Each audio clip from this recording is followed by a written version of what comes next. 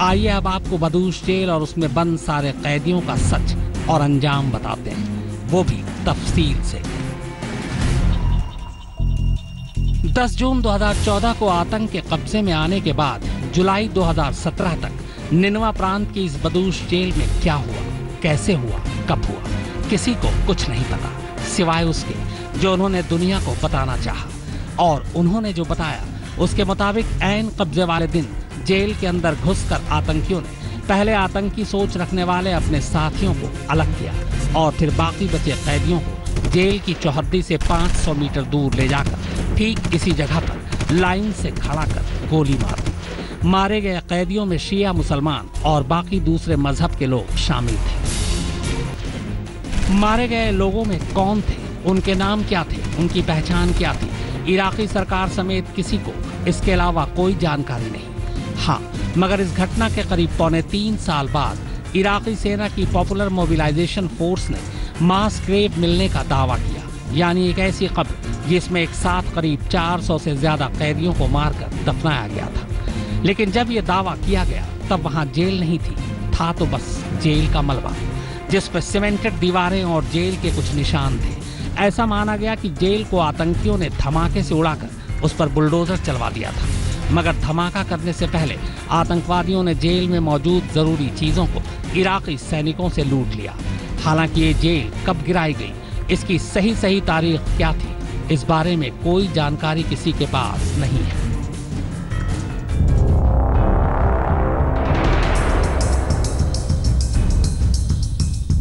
This is Badoosh prison.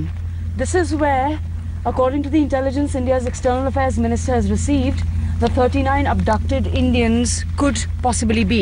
But that information is clearly absolutely incorrect because this building, we're being told, was destroyed by ISIS itself years ago, and the question hence continues to be, where are the 39 Indians? Iraqi सेना को जो सामूहिक कब्रगाह मिली है उसे नहर की तरह खोदा गया था और उसमें खड़ा कर कैदियों को गोलियों से भून दिया गया। आज भी इस लंबी चौड़ी कब्र में लाशों के अवशेष आसानी से देखे जा सकते हैं। सारी तस्वीरें हम आपको दिखा नहीं सकते क्योंकि वो विचलित करने वाली हैं, मगर जो दिखा सकते हैं वो ये कपड़े हैं जो वहां दफनाए जाने वाले लोगों ने पहन रखे थे। फिलहाल इन लाशों की जांच की जा रही है। मारे गए लोगों में किसी भारतीय के होने की पुष्टि अभी तक नहीं हो पाई है और न ही ये सबूत मिले हैं कि जो भारतीय निनवा की इस बदूश जेल में बंद थे वो जिंदा बचे भी हैं या नहीं। निनवा प्रांत में मोसूल के उत्तरी हिस्से में बनी बदूश जेल इराक की बेहद सुरक्षित जेलों में से एक थी, मगर आतंकवादियों ने न सिर्फ यहाँ बंद कैदियों का नरसंहार किया बल्कि इस जेल को ही मिट्टी में मिला दिया। इसके अलावा इस इलाके में 1955 में बनी एक सीमेंट फैक्ट्री भी थी, जिसे भी आतंकवादियों ने लूट कर उस पर कब्जा कर लिया। हालांकि अब उसे आतंक के चंगुल से आजाद करा लिया गया है। मोसूल में बदूश जेल से आंचल बोहरा के साथ आज तक ब्यूरो। बदूश जेल से लापता हुए 39 भारतीय बंधकों को ढूंढने आज तक की टीम इराक पहुंची थी, और जब मोसूल से बदूश जेल पहुंची तो जो हमें नजर आया वो हैरान करने वाला था। 39 भारतीय बंधक तो दूर, वहां वो जेल ही नहीं थी जहां के बारे में कहा जा रहा था कि वहां आतंकियों ने भारतीयों को बंधक बना रखा है। पूरे 3 साल हो चुके हैं, मोसूल से अगवा 39 भारतीयों का पता नहीं चल पा रहा है। आपको बता दें कि ये वो 39 भारतीय हैं जो रोजी रोटी की तलाश में इराक गए थे और ISIS के हत्थे चढ़ गए।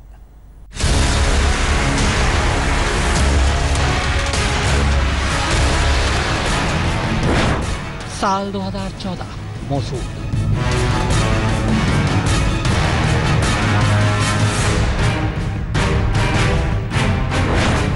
साल 2017, मोसूल।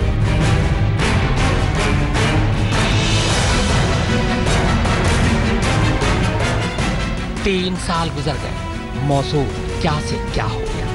बगदादी का राज आया और चला भी गया। अनगिनत बेगुनाह लोग मारे गए, हजारों बंधक बनाए गए और बेशुमार लापता भी हुए। लेकिन उन 39 भारतीयों का कोई पता नहीं चला जिन्हें 3 साल पहले 2014 के मध्य में बगदादी के आतंकवादियों ने यहीं से अगवा किया था, और आज 3 साल बाद भी उनका कोई पता नहीं। फिर भी सर मैं कह रहा हूँ कि लोगों को मेरे सामने मारा है। जी सर। और कोई उम्मीद नहीं कि कोई बच पाया हो उनमें से, जैसे आप बच गए? जैसे हाँ, सारे तो मैं पहले कह चुका हूँ, हो सकता है कोई 1-2 बचाओ, कहूँ सारों की मैं तो नहीं बोल सकता कि बची होंगी। लेकिन भारत से लेकर इराक की सरकार तक दिलासा देने में लगी है। पूरी जिंदगी उम्मीद के ऊपर टिकी हुई है। I'm sure that they have the president. पर अब तो उस मोसूल से भी दहशत की हुकूमत खत्म हो गई। ISIS के पांव उखड़ गए, जहां से कभी इन भारतीयों को अगवा किया गया था।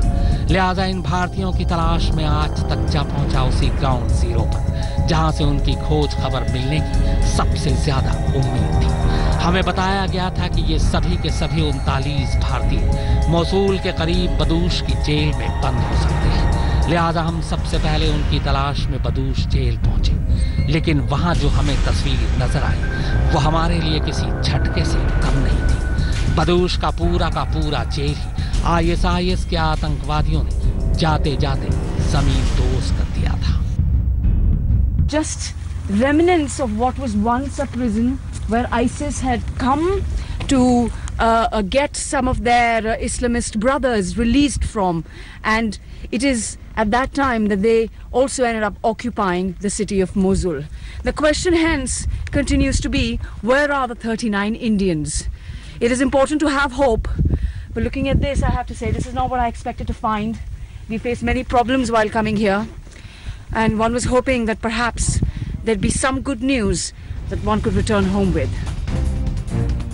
मोसूल में तब इराकी सरकार का कोई जोर तो था नहीं। सामाजिक संगठनों और चंद खुफिया सूत्रों से आ रही खबरों का ही आसरा था। खुद भारत सरकार भी रेड क्रिसेंट नाम की सामाजिक संस्था से मिल रही खबरों के भरोसे थी, जिन्होंने इन अगवा भारतीयों के महफूज होने की उम्मीद जताई थी। लिहाजा बदूश से हताश होने के बाद हम सीधे बदूश से करीब 114 किलोमीटर दूर इरबिल के रेड क्रिसेंट हेडक्वार्टर जा पहुंचे, जहां भारतीयों की कोई खबर हो सकती थी।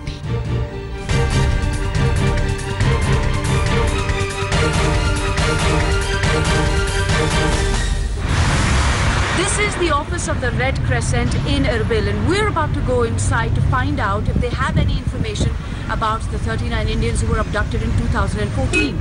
Remember, India's External Affairs Minister Sushma Swaraj continues to give hope to the families of these abducted Indians, and the Ministry of External Affairs did say that it was originally Red Crescent that gave them the information that the Indians are alive. So what's the status?